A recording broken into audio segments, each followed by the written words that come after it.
Je m'appelle Melipa Kereshandi. Et aujourd'hui, je veux que vous écoutiez mon histoire. Une histoire que je n'aurais jamais cru raconter. Parce que je pensais que mes amies, celles que je considérais comme mes sœurs, ne seraient jamais capables de me faire du mal. Mais je me suis trompée. Terriblement trompée. J'ai grandi avec la foi en Allah. Une foi qui me guidait chaque jour. Je me suis battue pour réussir. Pour soutenir mon père. Pour bâtir ma vie avec mes propres forces. J'avais réussi. J'avais une entreprise, je gagnais ma vie honnêtement et je partageais ce que j'avais avec mes proches. Mais ce que je ne savais pas, c'est que ma réussite faisait naître en elle quelque chose d'horrible, la jalousie. Une jalousie qui a grandi dans l'ombre jusqu'à ce qu'elle devienne incontrôlable. Un jour, elles m'ont invitée à une fête. « Viens, Melipa, c'est pour toi, pour célébrer tout ce que tu as accompli », qu'elles m'ont dit. Comment aurais-je pu me douter de ce qui m'attendait? J'ai accepté avec le sourire, heureuse de passer un moment avec elles, mes amies. Quand je suis arrivée, tout semblait normal.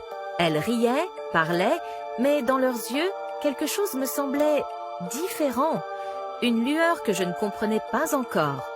Puis tout a basculé. L'une d'elles s'est approchée avec un couteau. Je pensais que c'était une blague, une plaisanterie, mais ce n'était... Le cas. Elle m'a poignardé. Là. Juste sous les côtes. J'ai crié. Mais avant même que je puisse réagir. Une autre a pris le couteau et m'a poignardé à son tour. Puis une autre.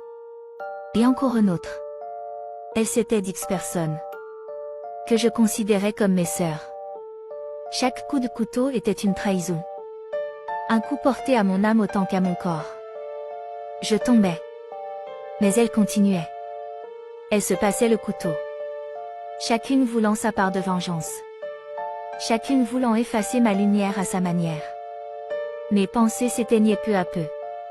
Je n'avais plus de force. Je n'avais plus rien à donner. J'étais fatiguée, épuisée par la douleur et la trahison. Mon corps me lâchait.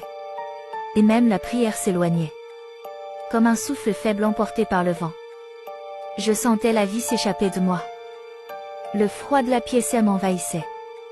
Mais c'était le froid de l'abandon qui me rongeait davantage. Elles étaient parties. Et je savais que personne ne viendrait m'aider.